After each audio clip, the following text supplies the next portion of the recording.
Hey everyone, welcome to episode 3 of season 2 of Where's That Bar Cart? I am Nick Bucket Hat Dury. We're giving each other nicknames because of our guest. I didn't tell you guys. I feel like you gave your own nickname there. I'm I Daryl. did. I don't have a nickname. Purvis. And Monty, Superhuman Scott. that's the most. You know what? Yeah, Now I want I a love nickname. If you're gonna go like Yeah, that, I see, need a nickname. Daryl. Yeah, I really messed up. Do you want to think about it more? Or Yeah, you know what? By the end of this episode, I'll give myself a nickname. okay. The reason we're Yeah. giving each other nicknames, or giving not each other, ourselves nicknames, is because of our guest today. We have Lisa Longball Vlooswick on the episode. We're very excited to see her. Lisa, let's hear some stats and facts. She's the 8-time Canadian long drive champion, 16-time world long drive finalist. She's the first woman to ever hit a ball over 350 yards. And she is the first pregnant athlete to compete at the World Championships, among many other accomplishments of our guest. Wow, and crazy busy, just like touring the country, giving clinics and speeches, and just like it's taken us a solid 3 months to make this happen. It's her schedule is that crazy. The only person I know busier, maybe Monty Scott. Well, I was going to say I'm going to have to take back my nickname of Monty Superhuman Scott. Based on that intro, I'm gonna leave that to Lisa. I'm just going to go with Monty Spin Kick Scott.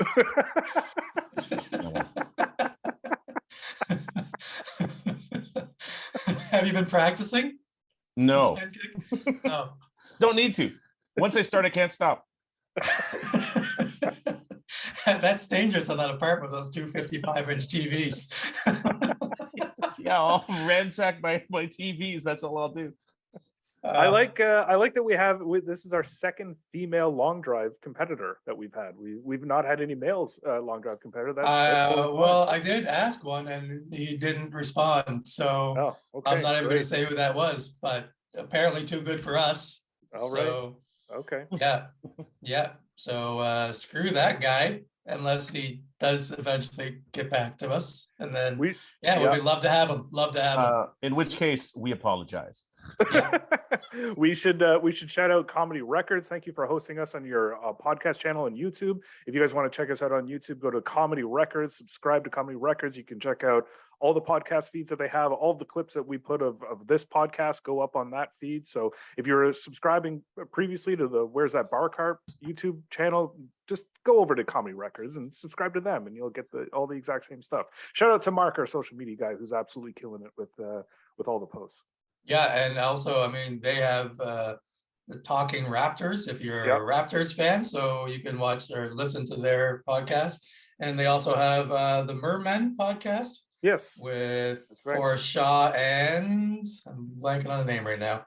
Forrest Shaw's co-host. Yes. Superhuman. Yes. And I want to reassure the people that are moving from our YouTube to Comedy Records YouTube. It doesn't have to be that daunting. It's only a couple clicks. Now, some people, they're scared of paperwork, but this isn't really it, you know? No, yeah. A lot of people thought something to do with Elon Musk. Nothing to do with Elon Musk. This is our own thing. Yeah, that's right. Yeah. So, but yeah. Anyway, we're gonna talk golf, I guess, with Lisa. Sure. Probably maybe we'll talk about her YouTube page. See if might as well what she has any advice. But we're really looking forward. She's very high energy, so I hope we can keep up with her. Yeah. And I think you'll enjoy this episode. I'm looking forward to it. And in the words of the immortal Monty Spin Kick Scott, be well. Yeah, be well. Play well out there. Thank you for listening, and keep supporting the podcast. And may all your spin kicks be right down the middle. All right, enjoy, Lisa, everybody. How's it going, Lisa? I'm Nick. Good. Nice to How meet are you doing? I'm doing well. What's going on? Great to have you on the show. In the background. Lisa. What course is that behind you, Nick? This is from the tee box on hole number 1 at Tobacco Road down. Oh, how good is up from the tee box? Okay, maybe so you can see the mounds. Mm-hmm. Yeah, I played it in November 2019 before the pandemic. You're kidding. North Carolina has so many golf courses, but that Tobacco Road, I loved. Isn't it unbelievable? Yeah. Unbelievable. Yeah. What did you like? Did it intimidate you, or did you? Well, it was the blind tee shots. Like I didn't know where I Yeah. was going. Luckily, I was playing with you have to play with someone who's played there before, Yeah. or because you just don't know where to go. Exactly. So but once I knew the lines. No, see, for me, I don't want to go. Like when I went to Ireland, there's two courses. So Ballybunion, of course, famous, the old courses, world famous golf course, but there's actually two courses at Ballybunion, the old, which is the famous one, and the Cashin. And the Cashin is like this tricked up, and a lot of the locals won't even play it. But to me, you don't go to Ireland to play your local muni, right? So I don't mind a hard golf course. You just have to focus on making good golf swings. Like you can't worry about score, just focus on making good golf swings. Yeah. Are you scared for those like blind tee shots that you're just going to hit it in the parking lot and kill a baby or something? Don't kill people. It's all I care about. Don't hit a person. Like that's my only worry. Just don't hit a person. And obviously property. I don't want to damage property, but mostly it's don't kill anybody. Yeah, no, it sounds fair. I mean, yeah, because I'm like, I don't worry with my blind tee shots because I'm like, it'll probably, how far could it go? But for you, yeah, you can hit a train. That's why I always, like when you see a course and there's houses around the fairway and it's like you're responsible for damage, I'm like, bullshit. They're the ones that move you there. Live on a golf course, right? Yeah. You moved, and especially if you're on the right-hand side of a golf course, as most golfers are right-handed, most golfers are slicers. If you buy a house on a course anywhere from 220 to 380, it's your fault if you got hit. I would put even in the first 50 yards if you've seen us actually play. So that's I love it. Although I would take that gamble if you give me like, I don't know how much off. Give me 50% off a house and I'll lounge in the backyard and you can try to hit me with a golf ball. I don't care. Proby ones, here we go, right? Yeah. The ironic thing, if I tried to hit the house, I bet you I couldn't. That's the most annoying part. We played one time and my buddy hit it into a yard and it was just like the loudest sound. It's awful. And he hit a children's slide. And we're like, can you imagine if there had been a kid? I know, that's horrible. I actually, when I was first starting, I was on, those executive courses, like a par 70. And I hit a guy's house, but it was like the roof and it was fine. There was no damage. He came out though, and he looked, and then he yelled at me and he told me to get some, he goes, get some lessons. Oh my God. And my God, it's so funny. My husband still brings that up to this day because it's like, if he only knew that you actually became a good golfer. You should go back and like chip it around his house or just make a bunch of good shots. Right? And be like, look at me, I'm the one. I'm going to put this next shot through your upstairs TV and then this right through it. You're like, took some lessons, dickhead. Exactly. Those lessons worked. Thanks for the tip. Yeah, start it off like that. You got to start it off with hit the roof of his house and then be like, I just wanted to wake you up. And then be like, now watch this. Exactly. Lisa, we already recorded the intro. I think I might just leave this in because this is great. It. Are you good with this? Because we're pretty informal. Absolutely. Okay, good. Absolutely.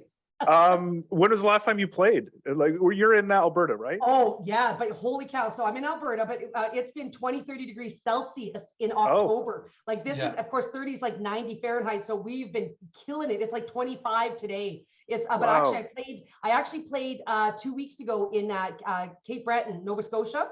And actually right after the hurricane. So luckily Cape Breton and Cabot Links. So Cabot Links, there's two courses there. There's Links and Cliffs. Links is ranked number 7 in Canada by Score Golf Magazine, and the Cliffs is ranked number 1 in Canada. And I got to play both those holes. I actually played them. I only had one day, so I played 36. Oh my God! Top 36 on links, total link style golf. And luckily, with the hurricane, the wind was blowing you along. You know what? Funnily enough, it was calm, and a lot of the locals told me, and caddies were telling me that usually it's just on a normal day, it's quite windy. They said it was eerily calm actually after the hurricane. Really? Yeah. Wow. So a day like that, are you walking? Do you ride ever? No. Oh, this is, and I love this. So it's actually interesting. So Cabot is much like Cabot Cape Breton. Of course, Cabot, there's many different brands now. Cabot St. Lucia, Castle Stewart in Europe. Also, there's the one opening up in Florida, and there's going to be a Revelstoke opening in Western Canada as well. But the whole idea is they actually took a page out of the book of the Europeans. So when I've played in Scotland or Ireland, you walk. There's no carts, from what right? I've heard, unless you have a doctor's note, you don't get to take a cart. And of course, in Europe, they call them buggies, not carts. But no, so I walked 36 that day, although I made a grievous error. I wanted to look really good because it's, when you play a nice course, you want to look good. Sure. I put brand new golf shoes on, brand new. No. They were beautiful. They were white and crisp. Oh my God, my feet were killing me by the end of the round. They're great shoes, but I just hadn't worn them in. And I don't know why I thought I should walk 36 in the first. Lisa, I think I speak for everybody when I say take some lessons about when to wear new shoes. I know. I can't believe I did that. I know. Well, that was your time to get the doctor's note. Be like, let me see a doctor. I'm medic. I need a doctor. I need a doctor. That's awesome. Where do I get my buggy? Is Dr. Scholl's available? I needed Dr. Scholl's for sure. Foot cushions, whatever I needed. I don't know if this is a weird question or not. You're actually the second female long drive competitor we've had on this podcast. From Alberta. From Calgary. Irene Crowchild. Oh, Irene Crowchild. She's awesome. Yeah. So Irene and I met at the driving range. She's just such a great person. She's just got tons of heart and passion. And she went to her very first World Championships this year. That's right. Which was in Japan. It was a very odd format. They tried something new this year with World Championships, which in my opinion did not work very well. So for the first time ever in a long drive competition, or at least at a sanction at a world level from my understanding, since I've been competing since 2021. 2001, should I say, is that you had to have 3 balls in the grid, 3 of 6 in the grid. And so our eventual winner, I believe, hit it 254 yards. And again, Phyllis Meddy was there, multiple world champion, formerly ranked #1 in the world in long drive. And she was blasting it over 3 bills into the wind uphill. But it was the accuracy. It was kind of the relatively long drive, accurate long drive competition. I get it. Yeah. It was too bad. I was disappointed because it's in my opinion, I think long drive should be about how far hitting a golf ball as far as humanly possible. And of course, you might have seen Bryson DeChambeau and Martin Borgmeyer go at it and give an extremely exciting final because it's all about. And Kyle Berkshire, he was right up in there too. He has a hand injury, so he talked about that afterwards, it being tough. And he said I think he hit 30% of the balls in the grid, but it only in long drive, we always say it only takes 1. So of our 6, right? And every long driver has definitely gone what we call OFER. And OFER means you're 0 for 6. You hit every ball out of bounds. And I've flown all the way to Atlanta, Georgia, hit 6 balls out of bounds and hop back on a plane. So those aren't the great long drive moments, but they teach you. They definitely teach you. So no, I want to get into. That must feel anticlimactic. It's awful because especially if you're on the range and you can see where your ball's landing and you can tell you that you're like hitting it out there and you're beating competitors out there. But then if you can't keep it in the grid, it doesn't matter, right? Right. One thing's for sure is the relatively long ball competition does not roll off the tongue nearly as well. Right? Like it's just like it. And so I hope they go back to the old format. And I hope they actually bring the women back to Mesquite actually as well too. So formally the previous owners of our World Long Drive was Art Selinger and it was called the LDA Tour, Long Drivers of America. He did a phenomenal job of running the tour and the World Championships. And then he sold that to the Golf Channel. And then the Golf Channel, so we were in Mesquite, Nevada for years and years and years. Well, ever since I had started competing in 2001. And which was the second year that women were ever invited to compete. So 2000 was the very first year. And so I was in the second year that they were competing. And then when Golf Channel took us over, they moved us to Thackerville, Oklahoma. And so that's where we were for, 4 or 5 years. And then of course, we were actually supposed to be moving our World Championships to Cog Hill, which was super exciting. And we were going to be moving it that upcoming year, of course, 2020, spring of 2020, and fall perhaps. But anyway, the pandemic hit, and then the Golf Channel unfortunately had to, dropped us as a program just because, of course, without having any coverage, they had to trim the fat, and I get that, right? Sure, yeah. I want to get into. Can I ask that? Why would they pick Thacker, Oklahoma? Thackerville, Oklahoma. Well, this is interesting. It's funny you should say that. So the WinStar Casino, did you know that there's no gambling in the state of Texas? So, you've always heard of Texas Hold'em. There is actually no gambling in the state of Texas. So one of the largest casinos is located 1 mile over the Texas border in Oklahoma called the WinStar Casino. And they advertise at the Dallas Cowboys Stadium. I went to a Cowboys game when I was there, and it's unbelievable. So it was a huge hotel, great hotel, golf courses, lots of amenities, but kind of, a bit of a different venue. Huh. Yeah. I want to get into how you got into this, but before we leave the Cabot Cliffs and that experience, I just want to know, and sorry if this is a silly question, but when you're playing around like that on like a pretty pristine golf course, are you trying to score as best you can, or are you trying to hit it as far as you can, always. or both? So great question. So when I'm playing a course like that, like what I refer to as a bucket list course, I try to score. And so I check the ego at the door. I'll hit fairway woods off a tee. I'll hit a hybrid off the tee. If I can't get home in 2 on a par 5, I probably I'm not going to hit driver, especially if it's OB left or right, or if there's any danger that way. I won't take the risk because I want to score. But for me, I actually don't even, funnily, I don't actually worry about the actual score as much as each shot. I just truly try to make an excellent golf shot. And so, and then you can be so creative on links style golf courses, right? And I would say that Cabot is truly the most authentic links golf that we have in Canada, of course, on this side of the pond. That's great. Yeah, I about a couple of years ago, I started to work on the mental part of the game, and like hardcore, and it was very much that, not thinking about my score at all, only thinking about the shot in front of me. Courses. Because if you start thinking about score, you can get so down on yourself, and then you're stressed, and then you're trying to make up strokes and instead of taking it all in. And when you get to play those bucket list courses, which for most of us, that might only be once in our lifetime to play those bucket list courses, that you want to enjoy the experience. You don't want it to be something that you look back at and you were angry holes 10 through 13 because you hit one out of bounds, you cold top one, whatever it may be, right? My fondest memories are about anger. Just in general, or golf wise? Yeah. Oh my God. So you like the Rory McIlroy club toss? Like that's more your jam? Yeah. It feels so good to throw a club. Although I haven't really thrown any in the last 2 or 3 years. I say 2 years. I've been way better the last 2 years. You've matured. No. You know what? I told the story once. I got so angry once. I threw 2 clubs into the woods, and then they stuck up in a tree, and I never got them back. And ever since then, I'm like, you know what? I don't need to do that anymore. Yeah, exactly. I was pretty impressed one time I saw Daryl throw his club into the woods, and he followed it up with a Braveheart like attack on the woods. That's hilarious. That's when you need the video camera out. That's when you need to pull the iPhone out. That's right. Yeah. Well, I was frightened. Otherwise, if I could have found my camera, but I was, I had left at that point. The face paint was a bit much. That was yeah. I was trying to get my own freedom. Ketchup and mustard. You can do a lot with ketchup and mustard. Your hot dog got turned. He used what he had, yeah. But Lisa, growing up, was golf the only sport? Were you a multi-sport athlete? So that's a great question. I actually credit my ability to hit a golf ball the length of 3.5 NFL football fields to my background as a gymnast. So starting at a very young age, probably about the age of 5, I started in gymnastics. And then I actually went to an offshoot of gymnastics called trampoline and tumbling, which trampoline is now an Olympic sport, but it wasn't when I was competing. And but if you think about it, like gymnastics is everything as an all-around athlete. It's balance, flexibility, explosive strength, power, speed, all rolled into one. And so for me, like I think that having that background, I competed for Canada I won a gold medal in tumbling, and was on my way to world championships in trampoline and tumbling. I had a bit of a coaching issue, long story short. So at the end of junior high, I quit.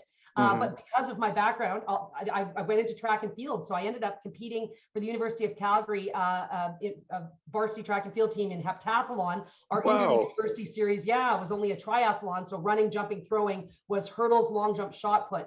And so again, I was never the best long jumper or the best hurdler or the best shot putter, but I was really good at all of them. And so, yeah, I loved it. And so, and golf, that actually came quite a bit later for me. Really? Like what age? So my dad tried in grade 8. He tried to get me to be a golfer. So he dragged me out to our golf course, to the local junior night. And there were 60 boys and me. There just weren't a lot of strong junior girls golf programs back then. And so dragged me out there. So the coach kind of looked at me and, told me to go hit my 6-iron at the end of the range. And he proceeded to work with the boys the rest of the evening. And so then I thought, well, golf's not that fun. So I maybe played 9 holes a year with my dad if he forced me. But it wasn't until my 20s when my boyfriend at the time, now husband, was just graduating from engineering. Now, he was a farm kid from rural Alberta, so he didn't golf a lick. And he realized he was missing out on key business networking opportunities. So he dragged me to Maple Ridge, McCall Lake, Fox Hollow, if you know any of our local munis in Calgary, and wherever we could afford to get on and play. And that's really how I got started in golf. Wow. That's wild. Yeah. What an incredible athletic story. That's And unbelievable. I absolutely, and I to this day, like when I win a long drive competition or just for fun, sometimes on the course, I can do a round off back tuck like this because I've done tens and thousands of them. So to this day, I still do a backflip on the golf course. Can you do a spin kick? I don't think so. I'm not quite familiar with what that is, but it sounds fancy. Monty, show her what a spin kick is. No. I bet she could. I can't believe. I was telling these guys if I start spin kicking, I'll never stop. And I can't believe you'd stop backflipping. That's the most amazing. Right? Like it's quite fun. It's quite fun. Oh, I bet. Must be disorienting, I suppose. Well, but I've done so many of them that for me that it's just like it's like walking. Like it's funny. But I'm glad. I'm sure there'll come a day that I'll fall flat on my face, and then I'll be like, "Okay, I'm good. I'm out. Peace out. Not doing this anymore." Well, I mean, it's got to be out there somewhere. But a great restraint you have to not be flipping at all times. Thank you. I think like naturally athletic people can take the game pretty quickly. So was your learning curve? Well, look like a Steph Curry, right? Like look at Steph Curry as well. Like just you have those elite athletes, or like Grant Fuhr, goaltender for Edmonton Oilers. Phenomenal golfer. There's so many. When you're an elite athlete at in one sport, and if you're athletic, as you said, it's a very transferable skill. Of course, so Charles Barkley comes to mind too. Charles Barkley. Yeah, good point. I know. It's not true in all cases. Well, Monty's one of the best spin kickers that I know. Well, I was going to say, have you ever seen Barkley do a backflip? I mean, he's pretty good. See? Right? I have not. It's not the worst. How quickly did you start getting good, and then how quickly did you realize that you could hit the ball a mile? That's a great question. So funnily, of course, I started off as a 30+ handicap, as most people, right? Couldn't break 100 to save my life. And actually a huge turning point for me was in 1999, the LPGA came to Calgary. We only get the LPGA tour once every decade if we're lucky. And so I went out to Pritis and volunteered. I was a marshal, held the quiet sign. I know oxymoron, jumbo shrimp, Lisa holding the quiet sign, but watching the best female golfers in the world was so exciting. And it was that day or I volunteered the whole week. So at the end of the week, I said, I want to compete in golf. So luckily, competitions for people who can't break 100. So I started entering some competitions. And when I did, I always played with men. So my husband and I would always get paired up with two guys. And so I really never thought twice about women not hitting it as far as guys. I always hit as far as the guys or farther. And it never really dawned on me until I started to play with women. And I was hitting it 80 to 100 yards past the women in the higher handicap competitions. And then within about a year, I got my handicap down to an 11, which just snuck me into the Alberta Amateur with the top NCAA players. And I came near the end of the pack, obviously, in the golf portion because I was one of the higher handicaps, but I was out driving those NCAA girls by 50, 70 yards. And that's when I knew I was long. So I saw an advertisement for a long drive competition and I entered and I won with a 313-yard drive with a set of clubs from Costco. So that's literally how it got started. That's wild. So okay, and that was a backflip for sure. And there's a backflip. This is crazy, Monty, because you have a chance to become a TV star because your TVs are from Costco. So right. Well, I'm looking for every competition I can enter. So okay, I want to ask around. So competing long drive. Yep.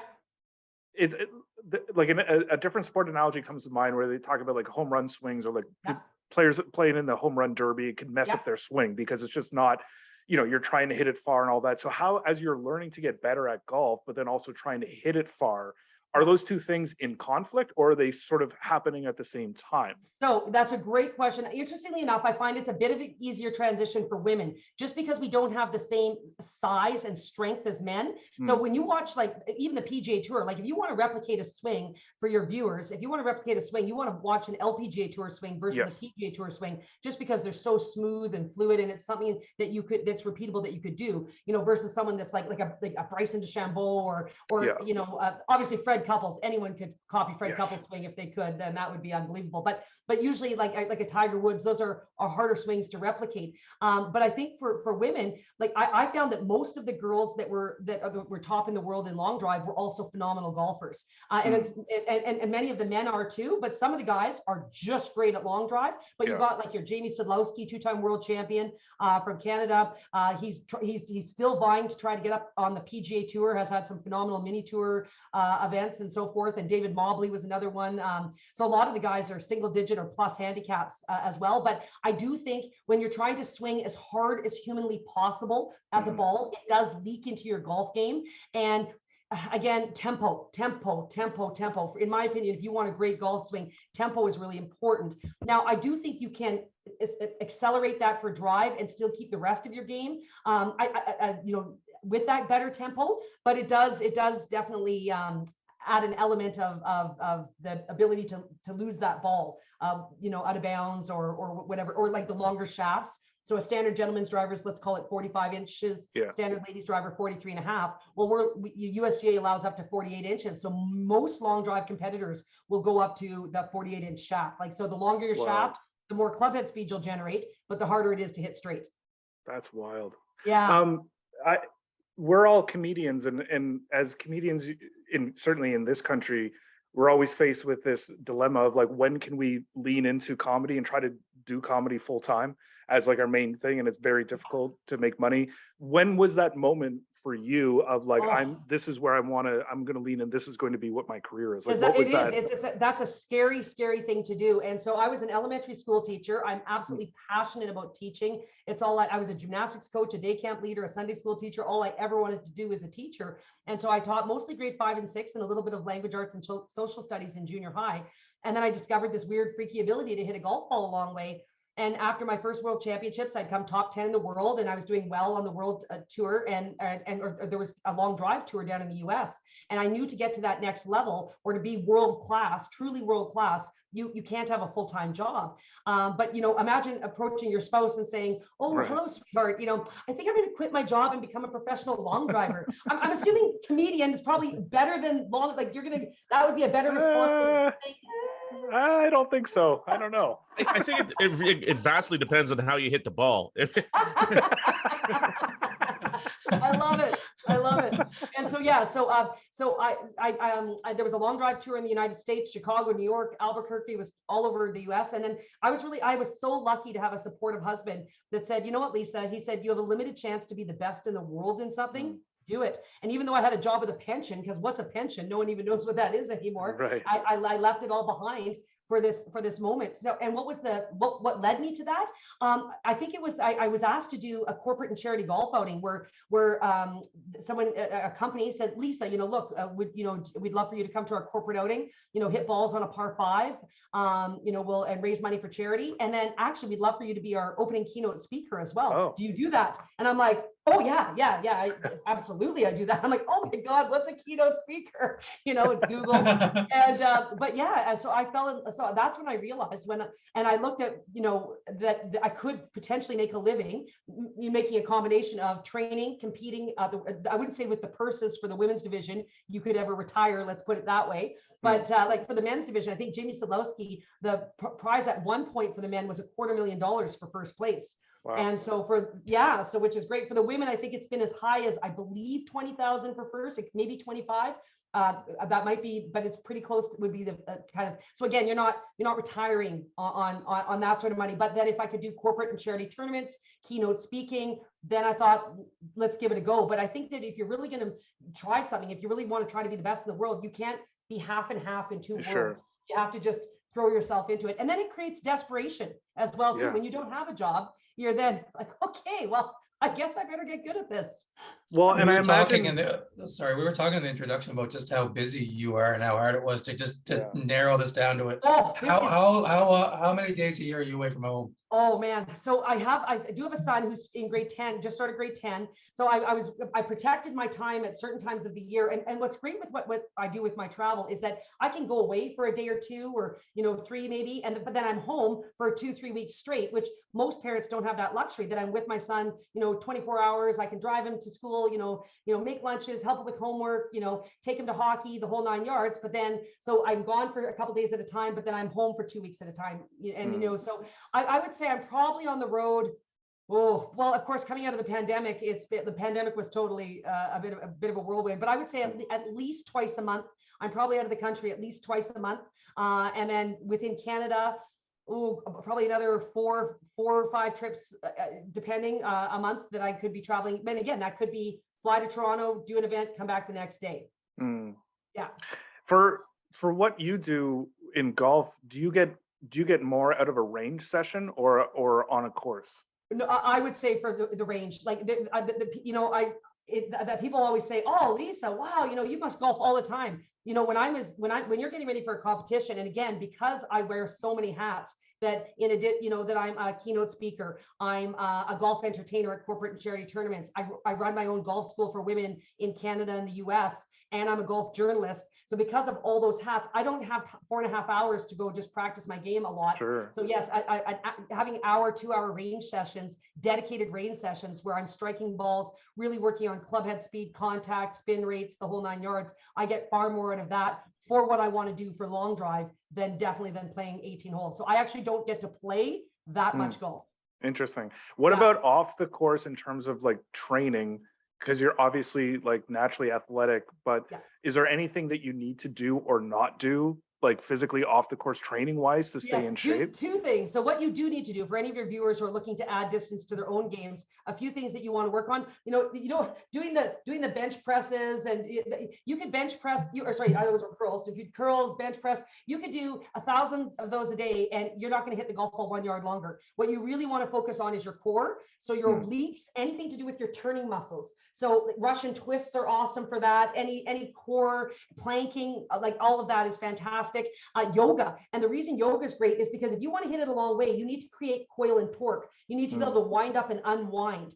And so anything that can create that increased flexibility that way. And then really your muscles, it's your glutes, your hamstrings, your quads, like your power source. Everyone always grabs my arm every time they hear I'm a long driver. They're like, "Oh, Lisa, check out the guns, 2 tickets to the gun show." And it's like, oh my goodness, as soon as I see, if I ever am at a corporate and charity tournament, hitting against a guy that's 6'3", 250 pounds. And if I see him start his downswing, which a lot of guys, because men are stronger in their upper body, they start their downswing typically with that back shoulder. I'm always like, got him, because my legs and core are much stronger than his arm ever would be. So that's so if you're looking for distance, that's definitely the place you want to focus on. It's funny because there's a comedy club owner in Ottawa, Toronto, named Jason Lawrence, and I play with him a lot in the summer.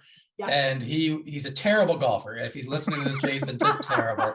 But the funny thing is, when we first started, he had hit a drive like a couple 100 yards or something. And then we went and played, and his first drive on the first hole was literally 350. And I was like, Jeez. What just happened? And he's like, I saw a video and it was all about working on your core. And then that's all I've been doing is working on my core. And then he literally added like 100. He routinely hits at like 350, 370. And you're like, and then he shoots 109. And you're like, yeah, well, you're a terrible golfer. He bombs it. Yeah. But he hits bombs. He only ever watched the one YouTube video, I guess. That was totally it. A great swing thought. Instead of like, stop thinking swing harder, it should be turn harder, not swing harder. And because that's what's going to really help you utilize your core. And to his point, like, look at him bombing it now that he's focused on his core. That's awesome. Yeah, but he's still on a par 5 and 9 shots, like he still takes the 13. The long drive, yeah, right? I still beat him every time, Jason. I beat you every time. We've just entered the dirty laundry portion of the podcast. Do you find, so you stretch a lot, Lisa?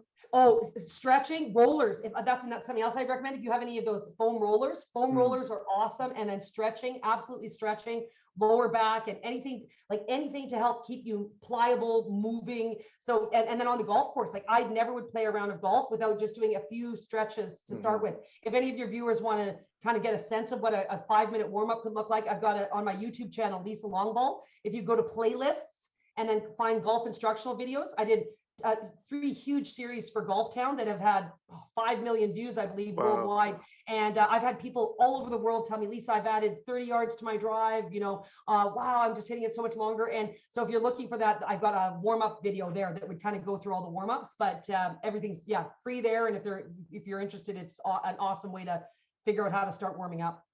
Oh, Lisa, I'm interested. I'm going to be on that thing. I'm going to be in the comment sections nonstop. I love it. I love it. That's the first all honest golf question I've ever seen Monty ask. Yeah, so that's legitimate. There was no humor around it.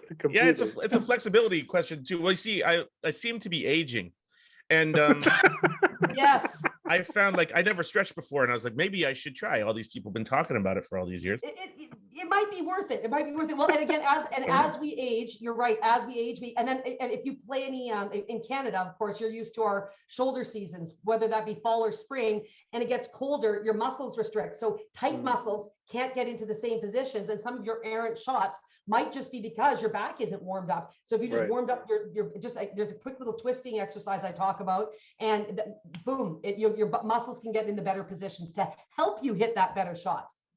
So before we get into the par 5 questions, last question I have, what does your off season look like? Oh goodness. So my off season, so that's when I usually do a lot of my American golf schools. So it's so funny. So I started doing a lot of corporate and charity tournaments. Like I mentioned how I first kind of got started, and someone invited me out to go help raise money at their corporate golf tournament for charity. And so when I was there at these events, I found that 75 to 80% of all the attendees at every event I went to were men. And I was like, where are all the women? And because if you haven't been to a corporate or charity golf tournament, they're a ton of fun. It's not serious. Well, you get the odd serious team, but I don't want to be on that team. But it's about the networking. Like, so people do business with people they know, like, and trust. Would you like a 1 hour lunch with your client or customer, or 4.5 hours on the golf course where you're laughing, talking, maybe music playing, and have some cold beverages out there? It's all about that making connections. And that's what golf is all about. And you don't have to be good. So many women say to me, oh, Lisa, I can't break 100, or I can't hit over 200 yards. I'm not good enough. Holy cow, don't worry about it. No one cares. I will tell you right now, no one cares what kind of a golfer you are. There's 2 things. If you ever play in a corporate or charity tournament, if you do these 2 things, you'll be golden. Number 1, be fun. Number 1, be a fun playing partner that people want to play with. And number 2, be fast. If you are fun and you are fast, no one cares what your golf swing looks like. Yeah. I was actually this year, I was booked to go to a corporate golf tournament and heckle people. Like the guy in Happy Gilmore, like the dude in Happy Gilmore. Something like that, yeah. But they loved it. They were so excited. But yeah, that's my I would do like make comments on each swing. Like I've seen that done before. Oh yeah. That is what they were wearing and stuff like that, and they loved it. They knew there was the heckle. I have seen YouTube videos of stuff like that, and that is. But again, as comedians, you all have great wit. And you guys are quick at thinking of things really funny, especially like hecklers. I look at how you guys have to deal with hecklers. Like that's on the spot. You take some of that knowledge, throw it back at the people that are coming up to play. Oh, I think that's golden. I love the idea of like, oh, well, we're good at wit. I'm like, we that's all we're bringing to the table. That's all I got. That's all I got. I'm witty. Their entire job description. We got to bring something like that. That's all awesome. Right. Okay, it's time. Monty, do you want to intro us? I've been told this is the par 5. Beautiful. Never misses a beat. All right, Lisa. Question number 1. Okay. Your favorite golf course.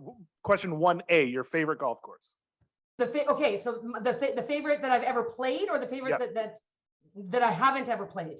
Favorite that 1A is favorite that you have played. Okay, favorite that I have played. Oh, it's such a tough one.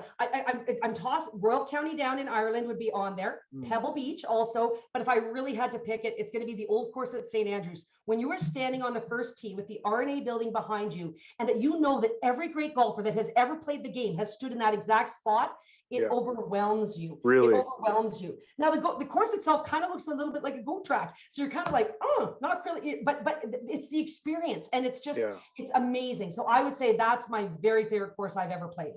Wow. How'd you play there? Did you play You know what? well? Oh, this is funny. So of course, the caddy, he's like bringing me up to the forward tees. I'm like, no, yeah, woo, back her up. We're going back here. And you can tell he's like, no. Like you're gonna want to go up there. I'm like, no. I'm gonna want to go back here. And so anyway, so I hit my first ball and I ripped it like 315. And of course the at St. Andrews, the links course, it's a hard pan. So the ball will roll and roll. So I rolled just short of Swilken Bridge. And I'm sorry, Swilken Burn, should I say? Swilken Burn on the first hole. And my caddy's eyes were like, woohoo! So he's like, you hit it, I'll find it. Woo, let's go. So I played okay. Like on the holes that I played well, but like I lost a couple in the gorse bushes and but I made some spectacular shots as well too. And then the bunkers are taller than you are, and the greens, most of the greens are double greens, so you can have like a 70-foot putt like all the time. Jeez, that's wild. Yeah. Awesome. You broke that caddy's brain, so that's all made it. Oh yeah, that was fun. He was great, and his name is John Boyne, and I've recommended him to anyone who goes. I tell them you got to look up John Boyne. He's just an awesome caddy at the old course.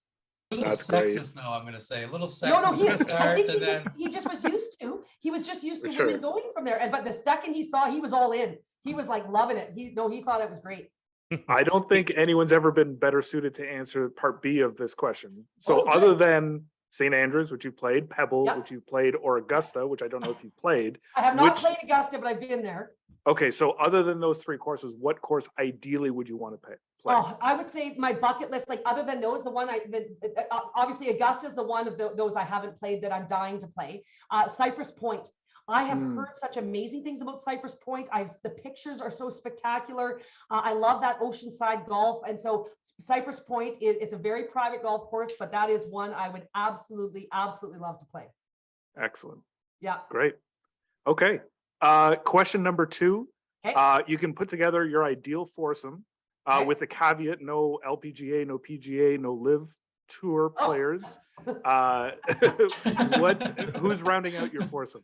Okay. Oh, and they can be alive or dead. Alive or dead. Okay. So don't laugh at me. I love music. I can't sing worth a darn, but I absolutely love music. I always have it in my car and everywhere I go. I love music.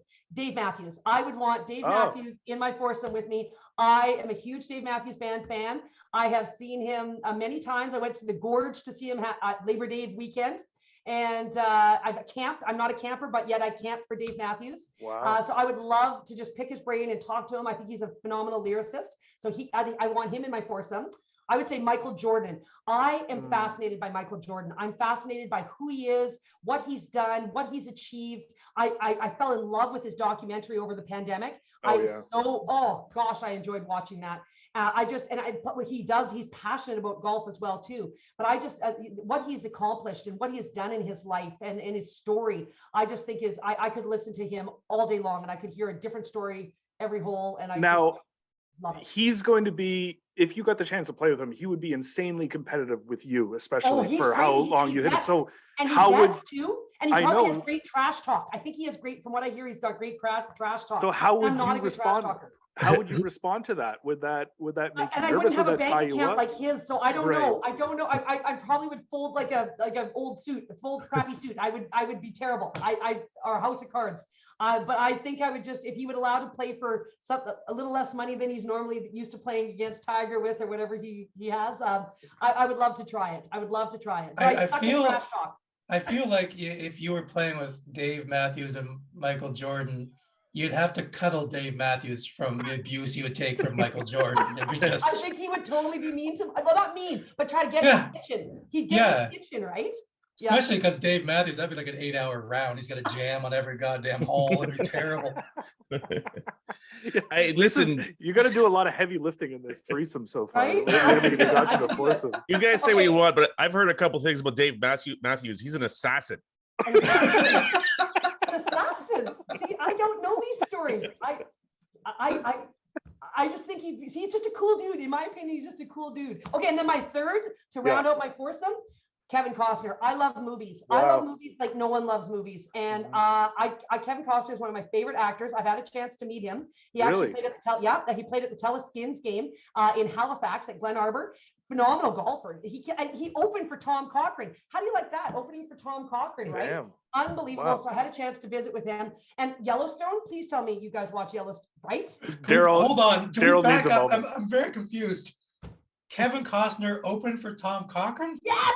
Yes. And It was like musically? He has a band. So, okay, right? Okay, get this. So he was our parade marshal this year at the Calgary Stampede. He was our parade marshal and ready. And he has a band, and his band then went on to play at Cowboys or whatever. So he has a band. Wow. So I always talk about in my keynote, Drive Determines Distance, I talk about personal and professional passions.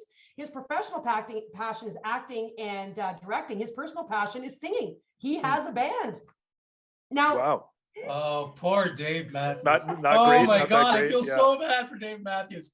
I'm Not- this foursome doesn't even exist, and I'm like, I want to You're protect him. coddling right? Dave You're Matthews. in. Like you're I all know. in. You're ready to pay to watch this course, Kevin right? Costner's just bugging him about music. Michael Jordan's just heckling the shit out of Out him. of all of us, And poor Dave Matthews just walking down the fairway singing Right? Satellite. Just Like, I'm telling you, Daryl, it's going to be 3 petrified people in a cart with Dave Matthews. Blood run cold out of he's them. gonna have the tunes. He's gonna sing. We're gonna have fun. I'm telling you. That's do the we foursome. know That's if the Dave money Matthews foursome right there. does Dave Matthews play golf? I don't Do we know. You know what? So this is interesting. I was at the Country Club of Fairfield doing a corporate and charity tournament in Connecticut, and the pro there, told me he gave a lesson to Dave Matthews and I think some of his bandmates. So I don't think he said he wasn't an avid golfer, but he did give a lesson to him. Interesting. Huh. Yeah. Okay. Wow. He And lives you in said- Seattle. I'm almost positive he lives in Seattle, which year-round golf, right? Kind of. Sure. Yeah. Sort of, yeah. And you said Costner's a good player. Like, what are we talking? Oh, Are we talking Costner, like single he digit? Ripped his drive on into, I think he putted out for eagle. He was playing in a pro-am, mind you. But like Tin Cup, if you have not seen Tin Cup, please. Yeah, That's a of good course one. you've seen Tim Yeah, Gunn. but he's Yeah. a good. No, he's a good golfer. He's a good golfer. Interesting. Was that like real Oh, and scenes Tom from Cochrane. So Costner? Daryl, you were surprised about. I got to throw this in there, Daryl. So you were surprised that Kevin opened for Tom. You're like, ooh, what? So Tom Cochrane was a 4 handicap when I met him. What? And he came, What? He came like 4th at the Ontario Senior Men's Amateur. Oh Tom my Cochrane God. can throw it down. Yeah. So we threw him in the 4th. If we had a 5-some with Jordan, Jordan would be like, what the hell? Life is a highway. And then Tom's ripping birdies on him and eagles. Oh yeah, I'm telling you. Life is a fairway for him. Life is a fairway. Life is a fairway. Now that Juno Yeah. nominated. we could do Juno something nominated with that, Monty. comedian. I want to drive it all night long. Yes. Right? That's Right? yeah. I mean, come on. Not It's all there. It's all there in the songs. All Not there. all of us can be nominated for a Juno, but that's what gets you nominated for a Juno award, Yes. Mr. Monty Scott. This is the best foursome I think so far. Right? Yeah. You know who should But- sing the song? Stephen Page should sing it, from the former leader of the Bare Naked Ladies. He should sing it like the Ryan Reynolds song that he sung when Ryan Reynolds. Oh Did yeah, you yeah, not yeah. see that? Oh, Yeah. Daryl, I Google know what that. you're talking about. Daryl, when Ryan Reynolds won the Order of Canada recently, Stephen Page was paid to write a song about Ryan Yeah. Reynolds. Oh my God, you have to Google that. Daryl, do yourself a favor as a Canadian. You gotta see As a that. Canadian, As a Come on, Canadian. Daryl. Yeah, it's good stuff. I can't. I always Google Ryan Reynolds topless, and then I never get to the. Yeah, throw in something else. Prostate. Didn't he do a big prostate video recently? You know what? I'm Googling different things than you. Oh boy. I'm still back on poor Dave Matthews. Poor Dave. I'm telling you, Dave's gonna enjoy it. Dave would love it. I picture someone with just like a blanket over Dave Matthews as they walk off. Him shivering. Who the fuck is Tom Cochrane? Is he still there? Wait, wasn't he in that movie Cars? Is that his song in the movie Cars? Yes, and it wasn't even him singing it.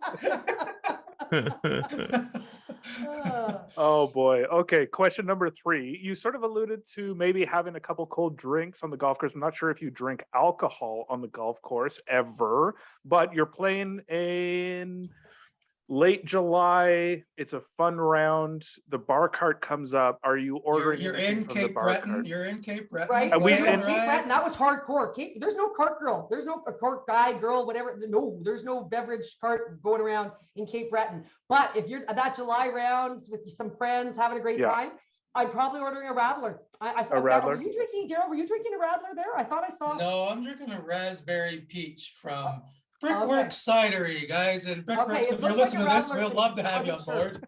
Yeah, I like a good Stiegels. I like Stiegels or anything like a vodka soda. Yeah. I like those too. That's my go-to. Yeah, that would be so one of those two drinks. That's like your foursome. It's the amount of drinks because a Stiegel and a vodka soda. Totally different. Yeah, whatever you got going. You should know Dave Matthews. Sorry, I thought with Dave Matthews for sure there's gonna be acid, shrooms. I like a nice shroom tea, you know. And I have to tell you, I having been an athlete my entire life, I have never touched. I've never done anything. I haven't even like a joint. Never. No, people. Thank you, Lisa. You and I are the only two people that I know. Daryl, no, it's true. I've actually. That's an honest story. I can legitimately tell my teenager I have never touched anything. Well, we were always drug, not that, but we were drug tested always, constantly. Sure. I've never touched drugs. I've never touched a teenager. I've never touched either. It's not performance enhancing. You know, Ross Rebliati, you know, maybe the snowboarder, you know, it wasn't performance enhancing in any way. And I've actually never had a cup of coffee. Daryl, are you the same? I had a taste of a coffee. I hated it. And that is it. Yeah. Are you London Fog? Is a London Fog? Does that interest you? What's a London Fog? Oh, he's never even had a London Fog. I don't know what a London Fog is. Sugar-free vanilla, non-fat milk, extra hot. Like I'm telling you. I have a London Fog jacket. Is that what we're talking about? Is that? No, I don't think it's the same. What is a London Fog? Someone has to tell me. It's an Earl Grey tea latte. So they use Earl Grey tea bags, frothy milk, vanilla syrup, and it's quite tasty and not too sweet. I was going to say, Lisa, given that you're from Alberta, Monty and I are from Ontario, Daryl's from Nova Scotia. We had never heard of a paralyzer. Did you ever drink a paralyzer growing up? Yeah, I went to university in the 90s. I know, 90s. So we learned about a paralyzer on this show, and we made each other. Yeah, we made each other paralyzed. Yeah. Well, we don't have them in Nova Scotia, but my wife's from Edmonton. Well, my wife's from up from 5 hours north of Edmonton. Okay. But she sometimes she'll go when we're out in Alberta, she'll order a paralyzer. University drink. What is it? Kahlua? Is it Kahlua and vodka? And I think there was some rye and Coke. And 3 ounces of Danger. There was milk. Milk, yeah, a little cream. It's a heavy drink. Yeah. It's a heavy drink. It was way better than I thought. Coke so you and tried it. milk. I like that you tried it. Oh yeah. Do you all know where the Caesar was invented? We do not. I do know this, but I can't remember. Alberta, baby. Look it up. The Caesar. I believe it just celebrated, a 50th anniversary this past year. And the Caesar was invented, I believe, at the Westin Hotel in Calgary, Alberta, Canada. Interesting. You know, you're like our sixth person that lives in Calgary that we've had. And this is only the 21st episode. Yeah. It's a very strange. Calgarians and bar carts kind of go together, right? This podcast makes sense for us. It's true. And the Calgary Stampede. We were Stampede clothes for 10 days straight. You're going to have a good time with the Calgarian regardless. Right? That's great. Oh, I agree. My fiance is from Calgary, and we've been having fun. Yeah, she's good people. That's what. And I'll tell you. She's from Australia originally? No. Sorry, I thought you said Australia. Sorry. Not as far as I know. I mean, she told me Calgary. He can't understand things she's saying with that accent. Yeah. She never wavers. She's always Calgary. I ask her a number of times a day. Calgary. See if I catch her. That's hilarious. I'm from Calgary, mate. She'll say, and it's just. Awesome. And I'm born and raised. I'm born and raised here. So. Excellent. Okay. Well, I'll tell you. I had that paralyzer, and just as you mentioned, Lisa, I have now enrolled in university. And I don't know, I can't go in the 90s. I'm not allowed to, they said, but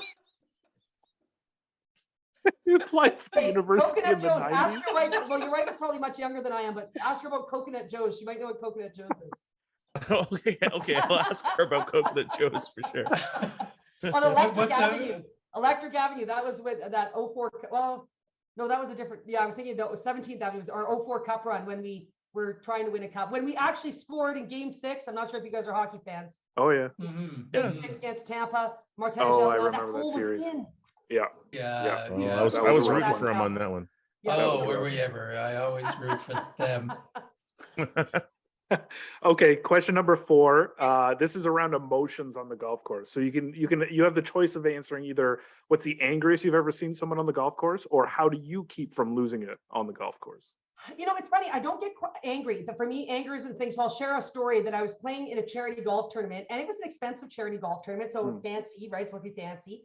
And my playing partner, he was a very serious golfer. So he's single-digit handicap, super serious, and he was playing poorly. And then he had hit it near the out of bounds stakes or whichever, and he had asked it's so serious that there's volunteers and marshals and walking scorers, like the whole 9 yards, because there's big prizes and stuff, right? Anyway, apparently the volunteer gave him the wrong information, and he was furious, and he just eviscerated this volunteer, went up one side of him, down the other, and didn't talk to all of us for the next 3 holes. And I'm like, you're such a douchebag. Right.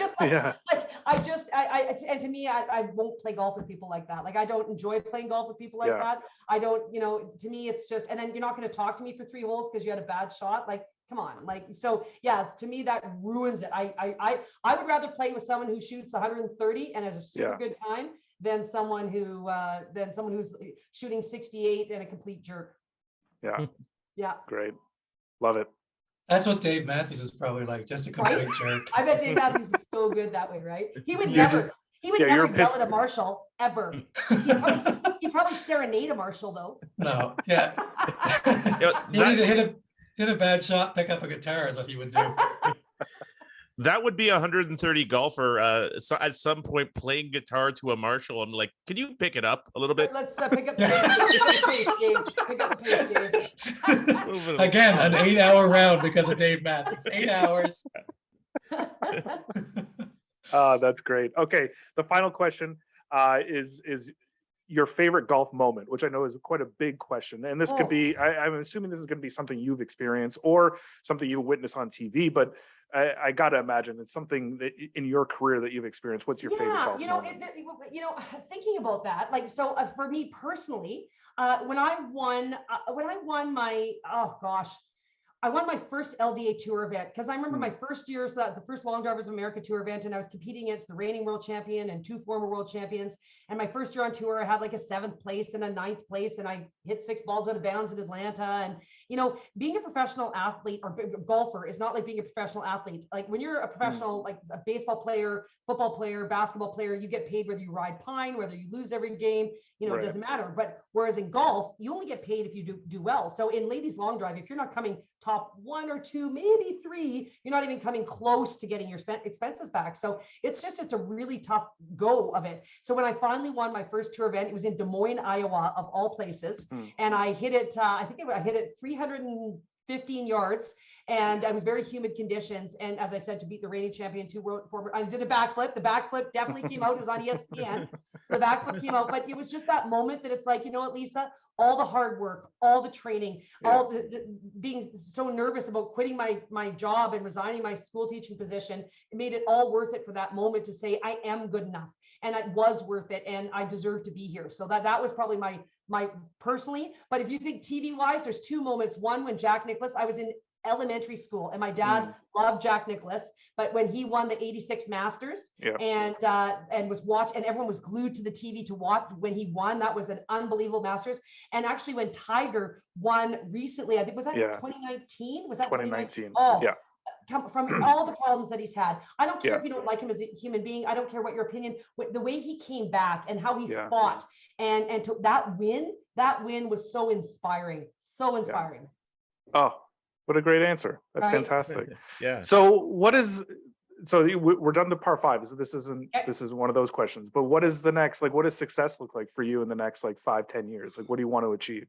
Well, other than being on this podcast, this is that's a great question though, because it's competing has been a difficult thing with the pandemic, obviously. So 2020, that was to be my 20th World Long Drive Championship. So it was at Cog Hill, and if I didn't come top 10 in the world, obviously even if I was up, doing well, 20th, whatever else, which is great. But if I didn't have a chance to win, I was going to gracefully bow out and let the next generation. Well, then of course the pandemic hits. And so I'm like, holy cow. So then of course 2020, there was there was some competitions, but in the US, none of the top girls could travel from New Zealand or South Africa, you know, Australia. So it was just, it wasn't a true, that's me, sorry. It wasn't a true world championships. And so because of what was going on. So then this last year for world championships, and it was the same thing in actually with 2021, there were still issues with the travel. So finally, you know, this year was going to be what I thought was a real world championships. But of course, with it being the world accuracy / championships, you know, accuracy / long-ish drive championships, that wasn't very inspiring to, you know, to let that be my swan song to competitive golf if I didn't come top 10. But in addition to that, it's also this balancing act that I've had in terms of being a mom. So my son is in grade 10. He was actually just this past May was a first round draft pick in the WHL. So he's been drafted by the Red Deer Rebels. So Brent Sutter, one of the Sutter brothers, is the owner of the Red Deer Rebels. And so I didn't want, so his training camp, his rookie camp and main camp was the same weekend as well, there was going to be our national championships and then world championships right afterwards. So I decided to stay home and be part of that. So so success for me, 2022, I would like to tee it up at the World Long Drive Championships again. For the past several years, our national championships and world championships, unfortunately, have been at the same time. So you had to make a choice whether to compete at the nationals or the worlds, which was disappointing. So hopefully those dates will be different. But I would like to 2022 to give it my all, train really hard this off season, and if I can come top 10 in the world, I'll keep competing, and if obviously with the hope to win, but if I don't, then know that I've had this amazing career in long drive, and then my success would then be off the course. Yes and no in terms of off the course. My golf schools have exploded for women. I now have 2 in Orlando, 2 in Phoenix. I'm going in 2 weeks for my first one in California in Palm Springs. And then in Canada, I have schools in Kelowna, Victoria, Calgary, Toronto, Montreal, and Prince Edward Island. So it's been like unbelievable. And I just launched my schools last weekend, and they sold out. My Orlando school sold out in 7 minutes, and my schools sold out in 1 day. So yeah, it's crazy. So yeah, I feel very, very lucky that I just hope I can keep, and then with my keynoting. So success also looks like I want to help share my message. I was actually just keynoting in Truro, Nova Scotia, Daryl. So back to the motherland. Not from Truro. Well, no, Nova Scotia, right? Nova Scotia. But I have a Truro story though for you. So I bet you do. Prison? I feel like there's a prison near there, right? No, correctional institution? No. There's always a prison nearby. I don't know. I don't know why you looked at me and thought I would know where all the prisons in Nova Scotia are. But you know what? I love my keynoting. So success would be to be able to share my story across North America about how I went from a high handicap recreational golfer to ranked as high as number 2 in the world. That's amazing. Yeah. Holy cow. That's amazing. Yeah. Thank you. Well, it sounds like you're almost all the way there for I hope this season will be great for you. Thank you. I'm looking forward to it. And I've had huge support from my sponsors. Callaway's one of my sponsors. And they've been so amazing to say, you know, kind of go for it. In Golf Town, they believe in women as athletes. They sponsor Brooke Henderson. Their very first athlete. They could sponsor anyone on the planet, and they chose Brooke Henderson. And she's just, and you 2 gentlemen are from Ontario, so she's huge. Falls. Yeah, amazing. She's unbelievable. That's sick to have Callaway as a sponsor. I have their driver, and they haven't said anything to me. Yes. They did say, please stop using our driver, or at least stop talking about it. Yeah, put tape over the label, on please. social media. My Truro story is actually golf related. I'm in the Truro Sports Hall of Fame for golf. Really? What? Well, here's the story. Yeah, this is true, but this is I was on tour. I was doing an East Coast tour, and one day we played mini golf. Oh, Daryl. And no, this is true. And we played mini golf, and our hotel had the Truro Sports Hall of Fame in it. No way. And one of my friends was drunk, and he took the scorecard and he put it in. No. We went a year later on the same tour. We stayed in the same hotel, and it's still front and center the scorecard from a mini golf game. But Nick and Monty, do you like how he said a friend? Do you really? Yeah, sure, exactly. Very quick. Fellow comedian Brian Hope. That's That sounds more legitimate. That sounds legitimate. I was thinking Also- maybe you snuck that little card in Right, there. I think it's Also, Churros, I think I told the story about when I was playing a junior tournament. I was actually Well, if I playing ever really make well. it to that True Sports Hall of Fame, you know I'm going to go check out. Look the right scores. up front for a golf.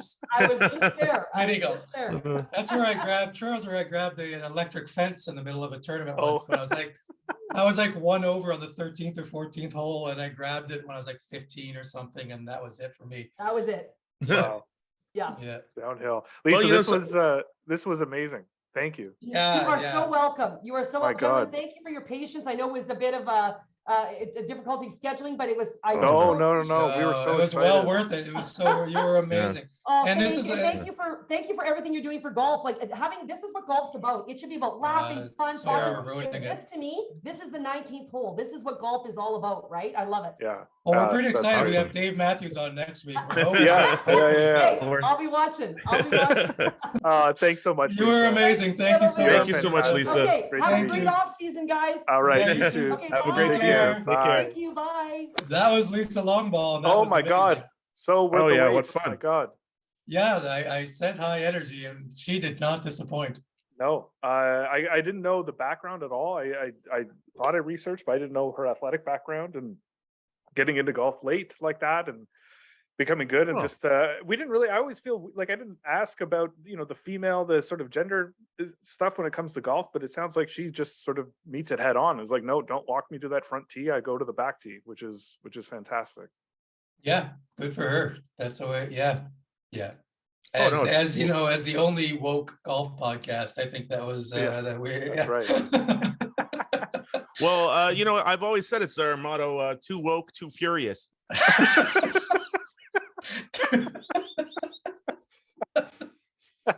It's the golf season's wrapping up, at least in our neck of the woods in Ontario. I don't know that we're going to get to play again. I'm going to try to get Monty out.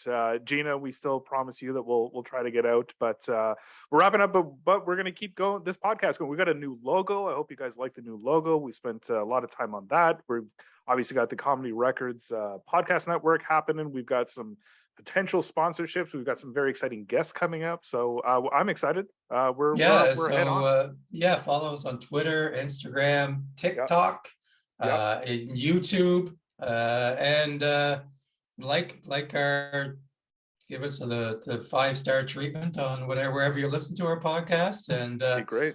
that'd be awesome. Tell And tell people. your friends. And to all the people out there, feel the excitement. Yeah. Too woke, too furious. Too woke, too furious. Too soon. Find that tree on the left side of the fairway, and something distracted him.